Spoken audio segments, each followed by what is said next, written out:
Hello, आवाज आ रही है आप लोगों को? Yes sir. ओके, हम क्या कर रहे थे? मैं ये कह रहा था आपसे कि मैं क्या कह रहा था वैसे भूल गया मैं। सर आप वो नोडल और मैश की एग्जांपल दे रहे थे। हाँ हाँ, ठीक है। मैं ये कह रहा था कि देखें, आप नोडल लगाएं या मैश लगाएं, मैं ये कह रहा था, हाँ याद आ गया, मैं ये कह रहा था कि मैश एनालिसिस जब आप लगाते हैं तो तमाम मैश करंट निकलते हैं सबसे पहले। उसकी मदद से आप तमाम नोड वोल्टेजेस फाइंड आउट कर सकते हैं और पूरा सर्किट सॉल्व कर सकते हैं। लेकिन जब मैं नोडल लगाता हूँ तो तमाम नोड वोल्टेजेस निकलते हैं पहले, लेकिन उनकी मदद से मैं तमाम मैश करंट भी निकाल सकता हूँ, तमाम सर्किट सॉल्व कर सकता हूँ। इट मीन्स नोडल करूँ या मैश करूँ, तमाम सर्किट सॉल्व हो सकता है। बस ये कि पहले मैश निकलेगा, मैश में यानी पहले करंट निकलेंगे, बाद में वोल्टेज। नोडल में पहले वोल्टेज निकलेंगे, बाद में करंट। ऐसे ही है ना? लेकिन हम कहीं पर मैश लगाते हैं, कहीं पर नोडल लगाते हैं, तो उसका हम अपनी इजीनेस देखते हैं। जहाँ पर आसानी से नोडल लग रहा है वहाँ नोडल लगा लो, जहाँ आसानी से मैश लग रहा है वहाँ मैश लगा लो। अब अगर कहीं आसानी से मैश लग रहा है वहाँ मैं नोडल घुसेड़ूँगा तो सॉल्व तो हो जाएगा, मगर बहुत मुश्किल। इसी तरह जहाँ नोडल लग रहा है वहाँ मैश लगा दूँगा, वाइस वर्सा। इसी तरीके से ये 2 जो मॉडल्स हैं आपके पास, इनमें भी यही चीज़ है कि जहाँ पर जो आसानी हो आप वो लगा लें। लेकिन हर किसी से हर कुछ सॉल्व हो सकता है, ठीक है? अब ये स क्वेश्चन है, तो हम कौन-सा मॉडल लगाएँगे? तो देखो मॉडल, एक चलिए आपको हिंट दे देता हूँ। देखिए, जब भी एमीटर डायरेक्टली ग्राउंडेड होता है ना, ये देख रहे हैं आप लोग? ये एमीटर आपको डायरेक्टली ग्राउंडेड दिख रहा है कि नहीं दिख रहा? बताइए। यस जी सर। सर। तो ये एमीटर जब भी डायरेक्टली ग्राउंडेड होता है, तो उसमें आपको पाई मॉडल आसान रहता है, यानी ये। इससे भी कर सकते हैं, मगर ये आसान रहता है, ठीक है? तो अभी तो सबसे पहले हम क्या करेंगे, डीसी एनालिसिस। तो आप हेडिंग देंगे डीसी एनालिसिस, और डीसी एनालिसिस करने के लिए सबसे पहले आप एसी को यहाँ पर सब खत्म कर देंगे। तो यहाँ पे एक ही चीज़ एसी लगी है, उसको अगर मैं खत्म कर दूँ, तो मुझे आप एक बात बताएँ, क्या क्या ये सर्किट बनेगा? अगर मैं इस एसी को खत्म कर दूं तो क्या ये सर्किट बनता है या नहीं बनता? बताइए जल्दी से। सर यही बनेगा। यस सर, यही बनता है। जब ये सर्किट बनेगा, इसमें आपने क्या करना है, वही काम करना है जिसका हमने मिड भी लिया है, क्विज भी। ये डीसी एनालिसिस, तो स्टेप नंबर 1 जल्दी से बताएं। एनपी हाँ यार, एनपी टाइम वेस्ट नहीं करो। Step number 1। एनपी हाँ फर्स्ट बिल्कुल ठीक। 2 बताएं। लेबलिंग। लेबलिंग होगी। ठीक है, लेबलिंग के लिए यहाँ पे तकरीबन हुई भी है, ठीक है, लेबलिंग। और बताएं। 3 बताएं। VE 0 volt. देखते ही इंस्पेक्शन से तो आपको एमीटर वोल्टेज 0 मालूम हो रहा है, मालूम हो रहा है जी ना? सर। जी। बिल्कुल सही, V 0 वोल्ट। और कोई चीज और डिवाइस मालूम इज हो रही है? ऑन। नहीं, कोई और चीज मालूम हो रही है? नहीं सर। तो डिवाइस ऑन है। और और क्या मालूम होगा? VBE कितना होगा? 0.7। 0.7। ये चीज आपको मालूम हो गई, ठीक है। अब जब ये चीज मालूम हो गई, लेकिन साथ में एक और चीज नहीं मालूम हो गई। अगर ये 0 है तो ऑब्वियसली ये 0.7 है, तो बेस वोल्टेज मालूम हो गया ना, ये 0.7 होगा। क्या कहते हैं जी आप? तो बेस वोल्टेज आपको मालूम हो गया ना, 0.7। हाँ, जी सर। जी सर, हो तो गया। हम बेस करंट निकाल सकते हैं ना ओम्स लॉ से, क्योंकि बेस करंट तो यहाँ से आ रहा होगा यूं। तो वो 3 से आ रहा है, ये 3, और 0.7 को जा रहा है और 100 के डिवाइड हो रहा है। देखें क्या ये आ रहा है, 23 माइक्रो एम्पियर। चेक करें, आईबी की वैल्यू क्या 23 माइक्रो एम्प्स है? सर 2.3 है ये।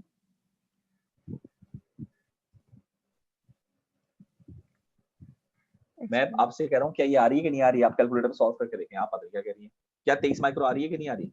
जी सर। 23 माइक्रो आ रही है ना? जी सर, आ रही है।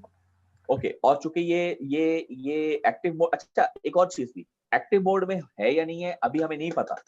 अगर एक्टिव मोड में नहीं हुआ तो एम्पलीफायर तो बन ही नहीं सकता। एक बात ये भी ध्यान में रखें, यानी हम जब सॉल्व करेंगे तो पहले आप एक्टिव मोड को चेक करेंगे, अगर है तो हम एम्पलीफायर बनाएंगे, नहीं है तो हम एम्पलीफायर ही नहीं बनाएंगे, क्योंकि एक्टिव मोड में एम्पलीफायर, एक्टिव मोड के अलावा तो एम्पलीफायर नहीं बनता।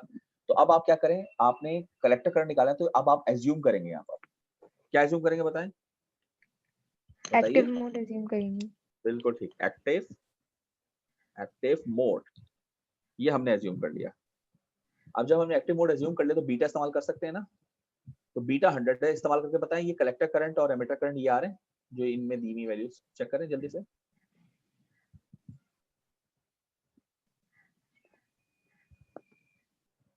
जी बताइए। कलेक्टर करंट 2.3 आ रहा है, जल्दी करो यार। जी सर। और यस एमिटर सर। करंट जी सर आ रहा है। 2.3 जी सर ओके, ये आ रहा है। और एमिटर करंट 2.3 आ रहा है, एमिटर करंट। जी सर। ठीक है, तो यहाँ पे ओम्स लॉ लगा के जरा कलेक्टर वोल्टेज निकालें। ओम्स लॉ लगाएं यहाँ पर, कैसे लगेगा, आता है ना। आईसी किसके बराबर होगा, जहां से आ रहा है और जहां को जा रहा है, कहां से आ रहा है, यहाँ से, कहां को जा रहा है, बीसी की तरफ, डिवाइड बाय 3 के। पता है बीसी आ रहा है 3.1,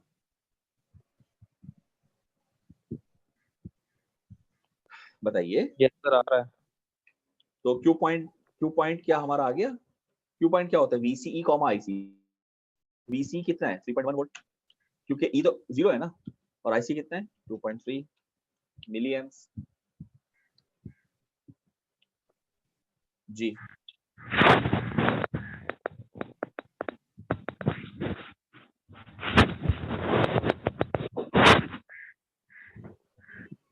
जी, क्या ये चीज हो रही है, बताइए।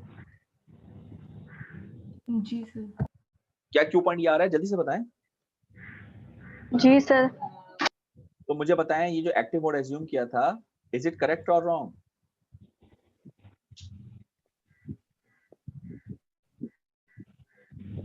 करेक्ट। करेक्ट है ना, क्योंकि ये है ना 3.1, ये जी। तो ज्यादा है ना 0.2 से। अच्छा, यहाँ हमने जब सॉल्व कर लेंगे तो सबसे पहले आप जल्दी जल्दी क्या करेंगे, क्या बताएं, क्या करेंगे जल्दी जल्दी, नहीं मॉडल पता बना। ना, जीएम निकालेंगे, क्योंकि मॉडल तो बनाएंगे तो उसमें ये चीजें तो चाहिए ना हमें। जब हमें पता चल गया एक्टिव मोड है और मॉडल बनेगा, एम्पलीफायर बनेगा, सारे काम होंगे, तो सबसे पहले जीएम निकालें। तो जीएम की फॉर्मूला क्या था, कोई कौन बताएगा।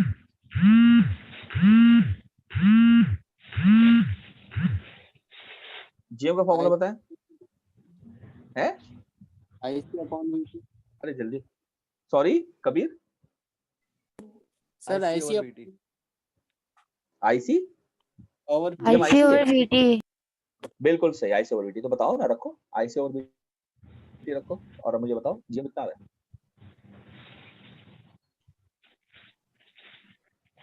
बताइए। सर जीएम कितना आ रहा है, 0.092। या यूनिट सोनीला, 0.092। अरे यूनिट बताओ ना। 0.092 को 92 मिली लिख लेता हूँ, यूनिट बताएं आप।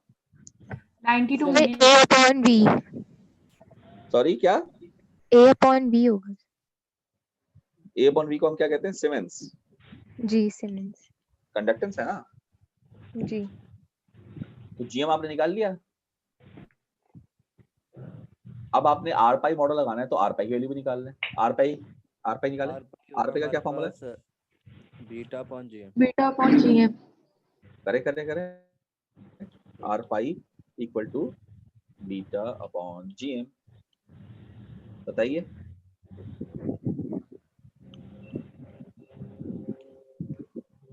जल्दी से बताएं,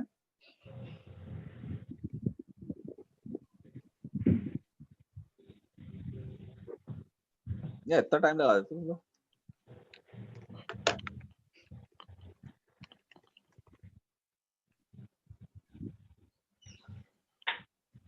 जी क्या आर पाई आ रहा है, जी सर। 87।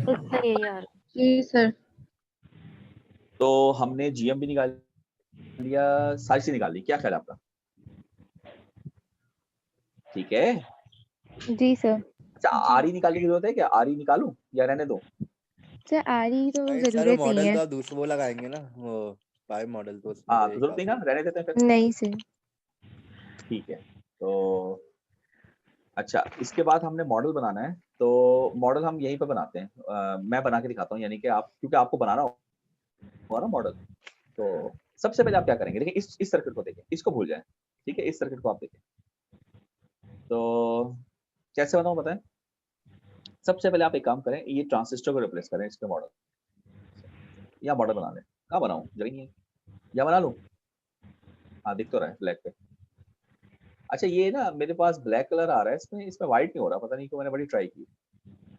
तो अगर किसी को कोई तरीका पता हो तो मुझे बता देना। ये फोटोज हैं विंडोज 10 की, ऐप है, काली है सारी वाइट। नबिया जरा यार ये तुम्हारा मोबाइल की वाइब्रेशन आ रही है बहुत ज्यादा। अच्छा जी, मॉडल बना रहा हूँ मैं।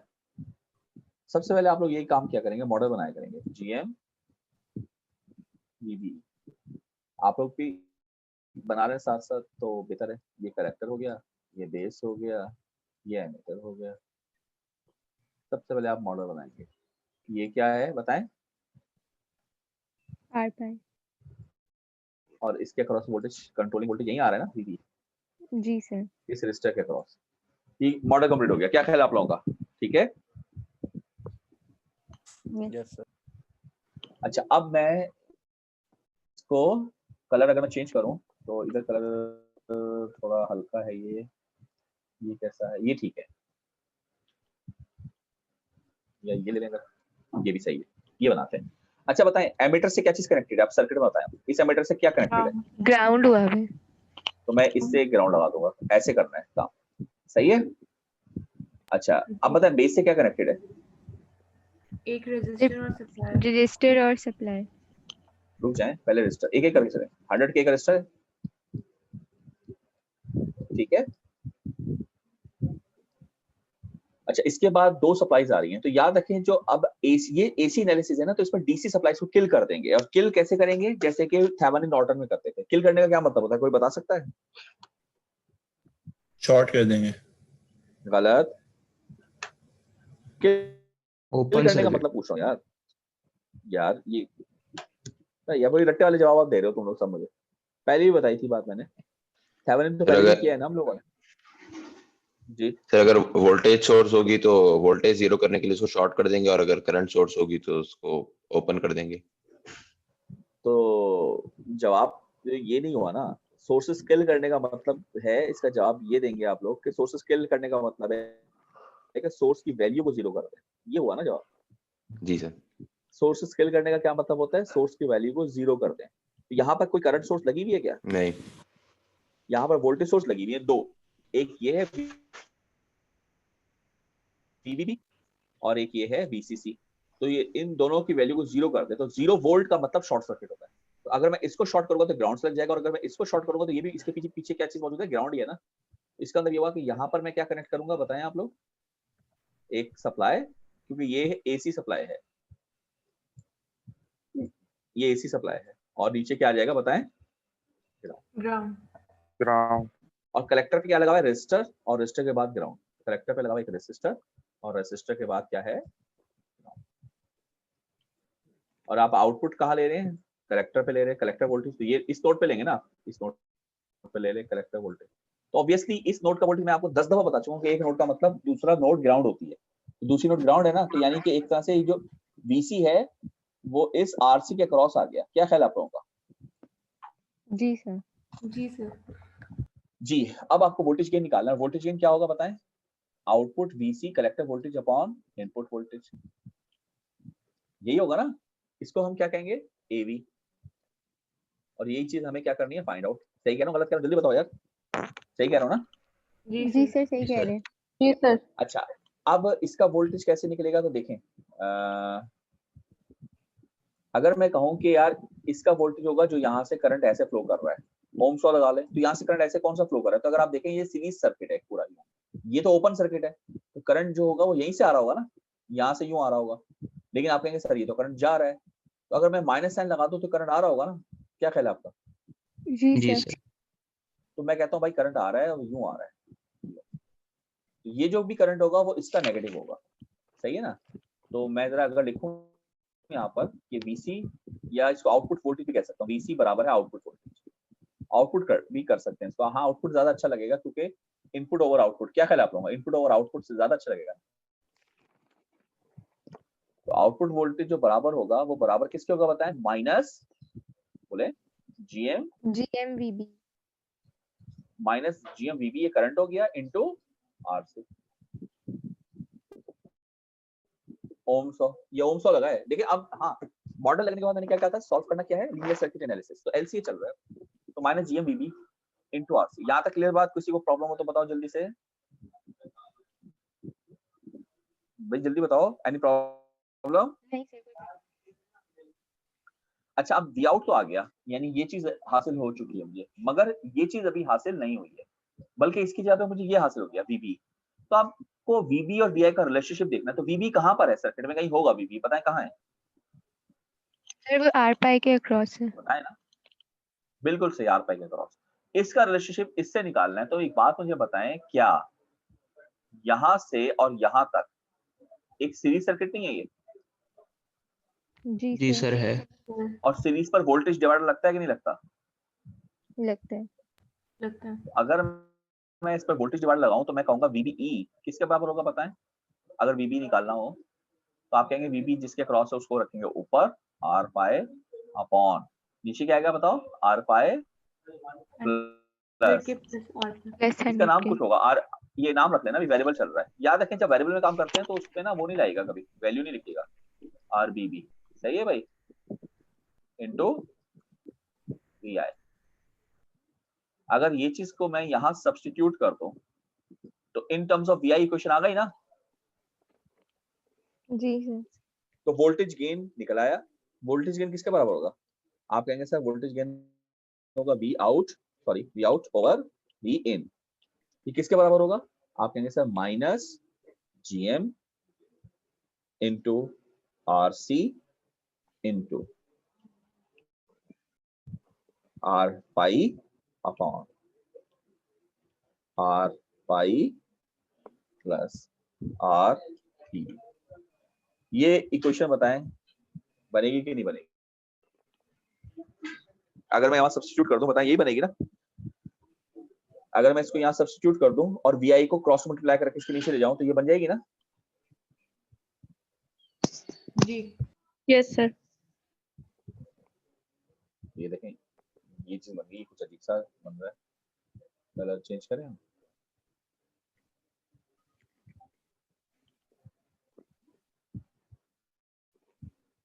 ये अजीब सा है। चलो इसको ऐसे ही कर देते हैं। बताएं ये चीज आ रही है? करें जरा कैलकुलेट। अच्छा कैलकुलेट याद रखना हमेशा आखिर में करना है, तमाम काम करने के बाद। जरा कैलकुलेट करके बताएं एवी की वैल्यू कितनी आ रही है क्विकली, बताइए एबी का आंसर कितना आ रहा है, और माइनस साइन के साथ आएगा, बताइए। सारी वैल्यूज है आपके पास?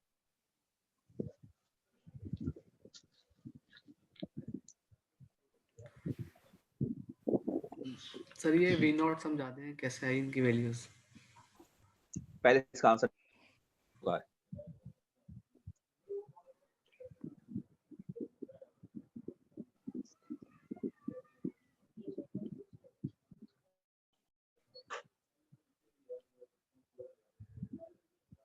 भाई कैलकुलेशन में इतना टाइम लगेगा?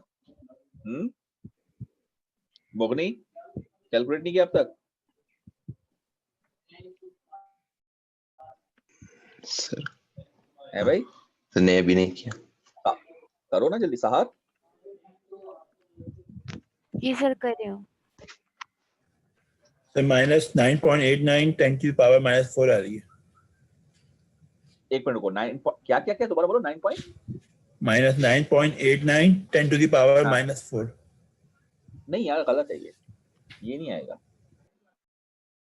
तुम 10 पावर -4 का मतलब पता है क्या हुआ? ये हुआ ना, ये हुआ ना, नहीं आता? जी सर। तो यार ये तो 1 से बहुत छोटा आ रहा है ना, तो गेन कहाँ हुआ? ये तो आपने बिल्कुल ही मार दिया सिग्नल, तो ये तो नहीं होगा मेरे ख्याल से। कुछ सर और -5.066। 5.06 जी।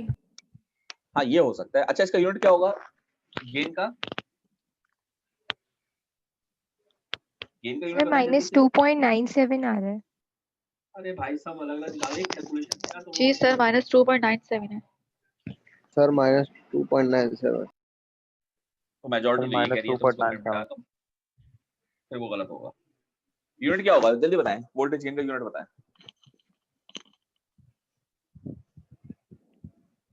भाई, यूनिट बताओ ना क्या होगा? अरे क्लास में से कोई भी बता दे। हैं सर वोल्टेज ही होगा ना।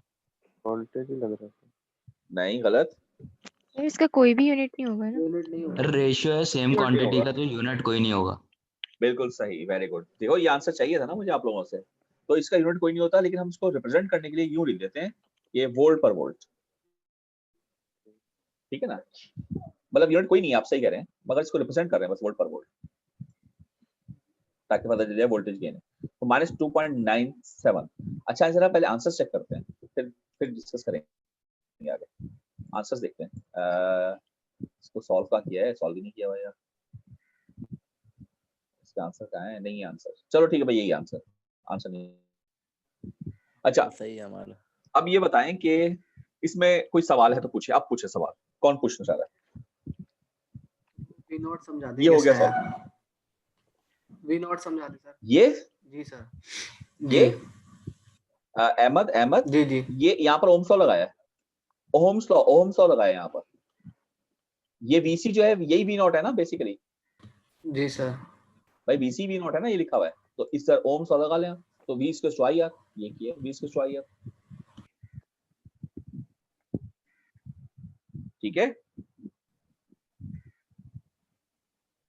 समझ में आया अहमद या समझ प्रॉब्लम? नहीं आया सर, कैसे लगा ओम्स लॉ?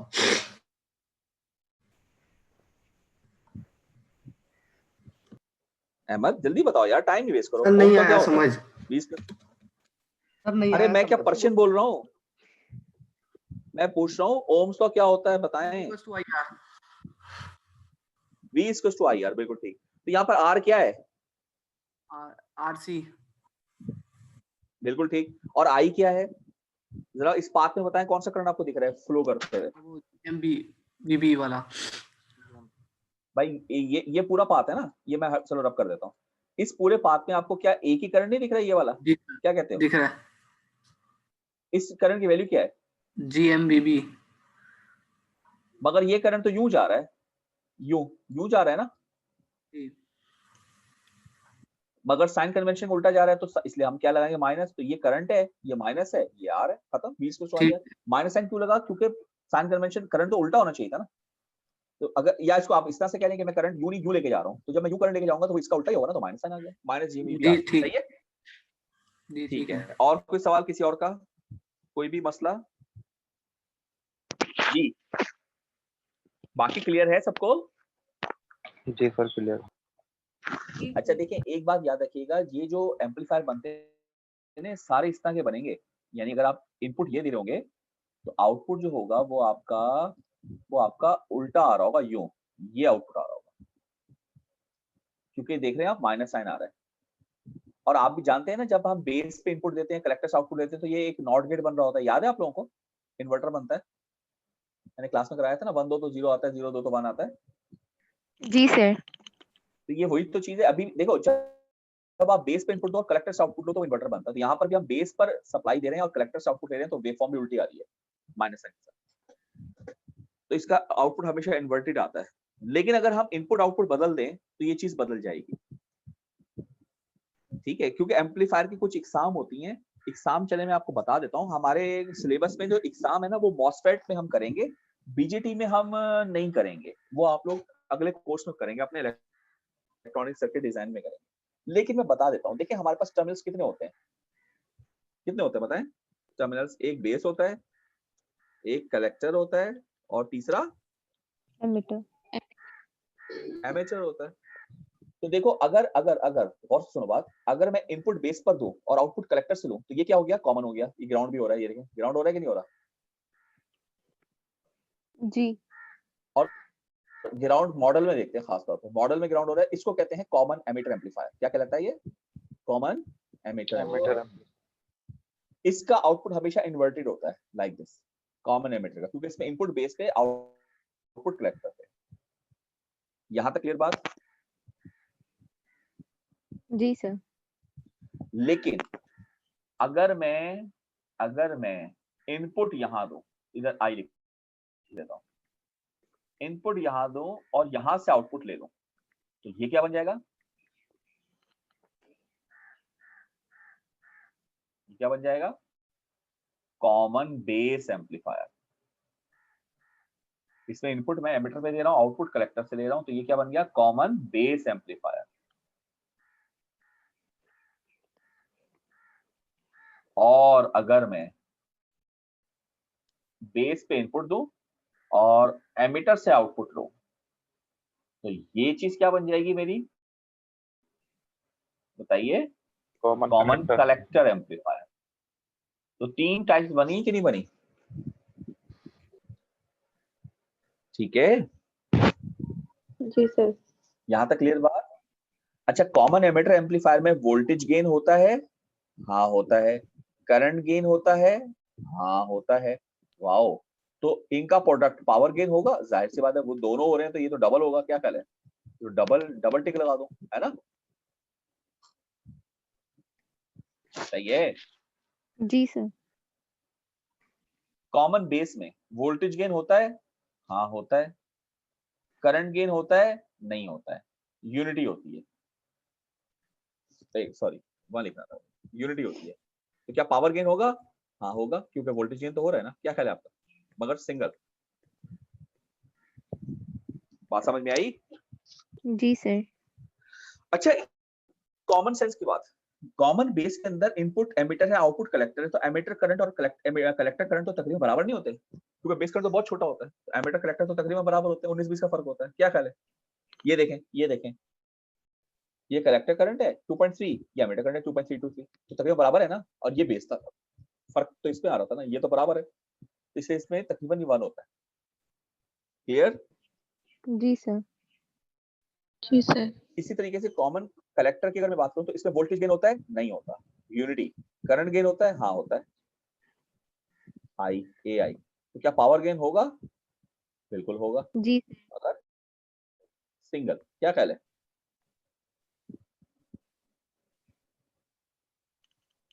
बात समझ में आई? कॉमन एमिटर हमारा इसलिए जनरल पर्पस होता है, जीपी लिख लेता हूं उसको, जनरल पर्पस एम्पलीफायर होता है, हमेशा कॉमन एमिटर इस्तेमाल किया जाता है जनरली, ठीक है? ये स्पेशल पर्पस है। अच्छा एक बात बताओ, कॉमन कलेक्टर है, इसका इसमें वोल्टेज गेन 1 है, इसका मतलब जो इनपुट दे रहा हूं वही आउटपुट आ रहा है, क्या ख्याल है? जो इनपुट वोल्टेज ये दे सर रहा ऐसे हूं वही आउटपुट आ रहा है ना। तो इसका एक और नाम भी है, इसको कहते हैं एमिटर फॉलोअर। लिख लीजिए आप, इसको कहते हैं एमिटर फॉलोअर। ये पूछी जा सकती है बातें, और ये बहुत मशहूर नाम है इसको। बल्कि आपको बताऊं, जितने भी टेस्ट एग्जाम वाइवा कुछ भी कहीं पर दुनिया भर में होंगे ना, वो आपको कॉमन कलेक्टर का नाम कभी भी नहीं बताएंगे, क्योंकि common collector, common base, common emitter, ये बड़े कॉमन नाम है, तो जिससे बंदा समझ जाता है कि बात क्या की जा रही है। वो कॉमन कलेक्टर कभी नहीं बताएंगे आपको, वो हमेशा मैंने अपनी जिंदगी भर, आप हमेशा जहाँ पे भी टेस्ट ऐसे देखे उसमें मैंने इनका नाम एमिटर फॉलोअर देखा है, ताकि बच्चों को थोड़ा घुमाया जाए। क्योंकि कॉमन कलेक्टर बोल दिया तो सीधी सीधी बात हो गई, भाई कलेक्टर कॉमन है, बेस पे इनपुट दे दो, कलेक्टर एमिटर से आउटपुट ले लो, ठीक है ना? लेकिन वो बात को घुमाने के लिए कहते हैं एमिटर फॉलोअर। अच्छा, इसको एमिटर फॉलोअर क्यों कहते हैं? क्योंकि देखिए आप इसका इनपुट कहाँ दे रहे हैं, आप बेस पर, और आउटपुट कहाँ ले रहे हैं, एमिटर पे, और दोनों बराबर हैं। एक तरह से लग रहा है कि जो बेस पर हो रहा है एमिटर वही कर रहा है, तो एमिटर बेस को फॉलो कर रहा है। भाई इनपुट आउटपुट बराबर है ना, वोल्टेज की बात कर रहा हूँ, इनपुट वोल्टेज और आउटपुट वोल्टेज बराबर है, इनपुट बेस पे दे रहे हैं, आउटपुट एमिटर से ले रहे हैं, तो ऐसा नहीं लग रहा कि जो इनपुट मैं बेस पे दे रहा हूँ एमिटर उसी पर पहुंच जाता है, क्योंकि आउटपुट वही है। मैं जो इनपुट बेस पे दूंगा एमिटर वहीं पहुंच जाएगा, एमिटर बेस को फॉलो कर रहा है, तो उसको इसलिए हमने एक नाम दिया है एमिटर फॉलोअर, ठीक है?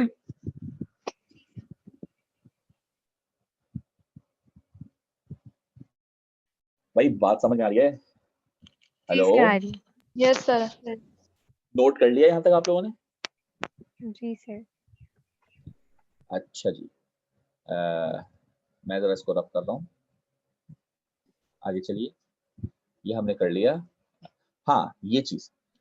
अच्छा, ये मॉडल में हमने एक चेंज किया, ये देख रहे हैं आप चेंज, ये चेंज किया है, देखें आपका करेक्टर करेक्टरिस्टिक कर, अगर आपको याद हो तो कैसा होता था, ये स्ट्रेट लाइन और ये स्ट्रेट लाइन, लेकिन ऐसी होती नहीं थी। अगर आपको याद हो तो हम कहते थे एक्चुअल में ये होता है कि ये स्ट्रेट लाइन और ये थोड़ी सी स्लोप के साथ आती थी, याद है? जी सर। और ये पीछे जाकर कहाँ मिलता था, हम बताते थे ये मिलता था वो अर्ली अर्ली, वोल्टेज, जी अर्ली वोल्टेज। Early voltage. तो हमने कहा था कि ये जो स्लोप है ये रिप्रेजेंट एक रेजिस्टेंस से होगा, किससे होगा, एक रेजिस्टेंस से, उसको हम आउटपुट रेजिस्टेंस कहते हैं, ठीक है? तो ये है वो रेजिस्टेंस जिससे आप इसको मॉडल कर रहे हैं, इस स्लोप को। चूंकि ये किसके क्रॉस आ रहा है स्लोप, कलेक्टर एमिटर वोल्टेज, और इधर क्या है, कलेक्टर करंट। यही आपने किया कि कलेक्टर और एमिटर के बीच में आपने R0 लगाया, और ये कलेक्टर करंट है आपका, ये आर नॉट रिप्रेजेंट कर रहा है इसको, तो इस आर नॉट को कैसे आप फाइंड आउट करेंगे, इसकी वैल्यू लिख लीजिए, ये रही आर नॉट की वैल्यू अप्रोक्स, यानी आर नॉट बराबर होगा जो कि अर्ली वोल्टेज कहलाता है, सॉरी आउटपुट रेजिस्टेंस कहलाती है, ये होगा early voltage divided by collector current. अब आप खुद बताएं मजे की बात कि इधर भी आर नॉट जो है वो किस पे डिपेंड कर रहा है, कलेक्टर करंट पे, यानी वही कलेक्टर करंट जिस पर जीएम था और जीएम पर आर पाई था और आर ई था, तो ये दोनों, ये इस पर डिपेंड कर रहा है, ये भी इस पर डिपेंड कर रहा है, और ये बजाते खुद जो है वो आईसी पे डिपेंड कर रहा है, तो सारी चीजें आईसी पे डिपेंड नहीं कर रही। बताइए जी सर। बताइए, और आईसी जो है वो खुद किस पे डिपेंड कर रहा है, बीटा आई बी या जीएमवीबी जो भी आप कहते हैं, तो वोल्टेज कंट्रोल करंट सोर्स या करंट कंट्रोल करंट सोर्स इसीलिए तो कहते हैं। तो ये आर नॉट आप कैसे निकालेंगे, अच्छा वीए क्या होगा, ये आपको गिवन होगा, ये आपको जब भी क्वेश्चन आएगा ना वीए का, तो जब भी वीए दिया हुआ होगा तो मतलब आपने मॉडल में आर नॉट भी लगाना है, और अगर वीए नहीं दिया तो मॉडल में आर नॉट नहीं लगाना। जैसे ही पिछला सवाल था इसमें देखें, ये इसमें बताया वीए दिया था कहीं, नहीं दिया। तो हमने आर नॉट नहीं लगाया था, ये देखिए आर नॉट नहीं लगाया था, तो जब भी वीए होगा तो आर नॉट लगाएंगे, नहीं होगा तो नहीं लगाएंगे, दैट्स इट। भाई यहाँ तक बात क्लियर? ये टी मॉडल है, नहीं इसको छोड़ दें, ये रहने दें, ये हम कहीं और चले गए। यहाँ तक बात क्लियर सबको? Hello, yes sir. अच्छा एक मिनट जरा देखिएगा,